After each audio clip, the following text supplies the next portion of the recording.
తిప్పేస్వామన్న గారు, డాక్టర్ తిప్పేస్వామన్న గారు, కదిరి నియోజకవర్గ సమన్వయకర్త డాక్టర్ సీతారెడ్డి గారు, కళ్యాణదుర్గం నియోజకవర్గ సమన్వయకర్త ఉషాశ్రీ చరణ్ గారు, అదేవిధంగా రాయదుర్గం ఉన్నటువంటి అధినేత మహారాజులు అందరూ పేరు పేరున ఎంపీటీసీలకు, జెడ్పీటీసీలకు, మహిళలకు, వైఎస్ఆర్ పార్టీ మహిళా మండలి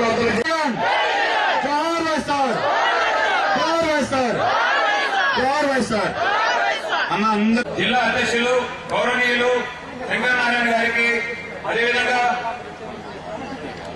మాజీ పార్లమెంటు సభ్యులు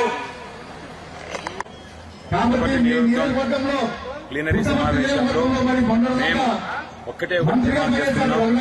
ఈ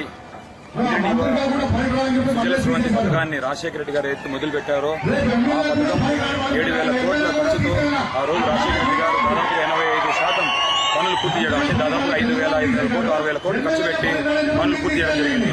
ఈ రోజు 15% పూర్తి చేసేదానికి ఈ యొక్క చంద్రబాబు నాయుడు గారు, అదేవిధంగా ఈ ప్రాంతాన్ని ప్రాతినిధ్యం వహిస్తున్నటువంటి పల్లె రఘునాథ్ రెడ్డి గారు పూర్తిగా దీన్ని విస్మరించి రైతులకు సరైన పరిహారం ఇవ్వలేక, అదేవిధంగా వారి యొక్క భూములను పరిహారం ఇవ్వలేకపోవడంతో వారు కోర్టుకెళ్లి ఈ ప్రాజెక్టు డిలే అవుతుందంటే దీనికి మూల కారణం ఎవరంటే పల్లె రఘునాథ్ రెడ్డి గారు. ఈ దాదాపు ఈ 3 సంవత్సరాల కాలంలో ఎక్కడే గానీ బీసీ కాలనీలు గానీ, లేదా ఎస్సీల కాలనీ గానీ, ఎస్టీ కాలనీ గానీ కొత్తగా కట్టిన కాలనీలు ఎక్కడే లేవు. మీరు చూస్తూ ఉన్నారు, దాదాపుగా మండలానికి 5-6 ఇండ్లు ఇచ్చి వాళ్ళు ఎన్టీఆర్ గృహవసతులు ఏర్పాటు చేస్తా ఉన్నారు. వీరన్నీ చూస్తా ఉంటే ఇన్ని వేల మంది ఇల్లు లేక ఇబ్బంది పడుతూ ఉంటే దాదాపుగా మండలానికి 5-10 ఇండ్లు ఇచ్చి వీళ్ళు ఏం సాధిస్తున్నారని నాకు అర్థం కావడం లేదు. అదేవిధంగా వృద్ధాపంలో ఉన్నటువంటి వృద్ధులకు అది కూడా 1000 రూపాయలు ఇస్తూ దాంట్లో కూడా వివక్ష చూపుతున్నారు. 65 ఏళ్ళు దాటిన వాళ్ళు దాదాపు నాకు తెలిసిన వరకు ఈ పుట్టపర్తి నియోజకవర్గంలో 5,000 మంది ఉన్నారు. వాళ్ళందరూ ఏదో విధంగా వైఎస్ఆర్ కాంగ్రెస్ పార్టీ దగ్గరగా ఉన్నారని ముఖ్య ఉద్దేశంతో 5,000 మందికి పెన్షన్స్ రాకుండా చేస్తా ఉన్నారంటే ఇది చాలా చాలా దుర్మార్గమైన చర్య. దుర్మార్గమైన ప్రభుత్వం. ఎవరైతే అర్హులు ఉంటారో అర్హులందరికీ ప్రభుత్వం తరఫున చేకూరాల్సినటువంటి లబ్ధులు ప్రతి ఒక్క లబ్ధి చేకూరాలి. ఎందుకంటే రాజ్యాంగంగా కల్పించినటువంటి ఇది ఒక హక్కు. ఎవరికైనా ఒక చట్టపరంగా జీవో రూపంలో ఇచ్చినటువంటి ఏదైతే వాళ్ళ యొక్క అర్హులైతే ఉంటారో అర్హులందరికీ ఖచ్చితంగా గవర్నమెంట్ తరఫున చేకూరాల్సిన లబ్ధి ఖచ్చితంగా చేకూరే విధంగా రాబో రోజుల్లో మేము పెద్ద ఎత్తున కృషి చేస్తాం. 2019లో ఖచ్చితంగా మేము అధికారానికి వస్తాం.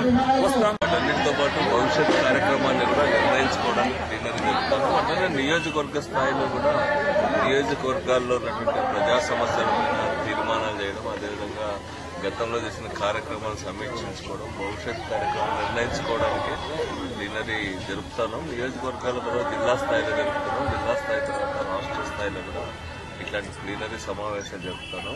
ముఖ్యంగా వైఎస్ఆర్ కాంగ్రెస్ పార్టీ ఏర్పడిన ఈ అనతి కాలంలోనే దేశ రాజకీయాల్లోనే ఒక ముద్ర వేసింది.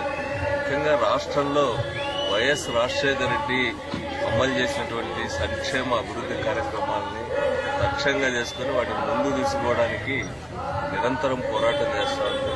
చంద్రబాబు నాయుడు గారు అధికారంలోకి వచ్చిన తర్వాత హౌసింగ్ స్కీమ్ కానీ, అదేవిధంగా ఆరోగ్యశ్రీ లాంటి కార్యక్రమాలు కానీ వీటన్నిటి కూడా తూట్లు పొడిచేటువంటి కార్యక్రమాలు చేస్తా ఉన్నాడు.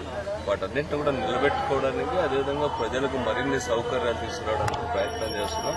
దీంతో పాటు వచ్చే ఎలక్షన్స్ లో జగన్ గారు ముఖ్యమంత్రిగా, అదేవిధంగా వైఎస్ఆర్ కాంగ్రెస్ పార్టీ రాష్ట్రంలో అధికారంలోకి రావడానికి కూడా మేము నిరంతరం కూడా కృషి చేస్తా ఉన్నాం.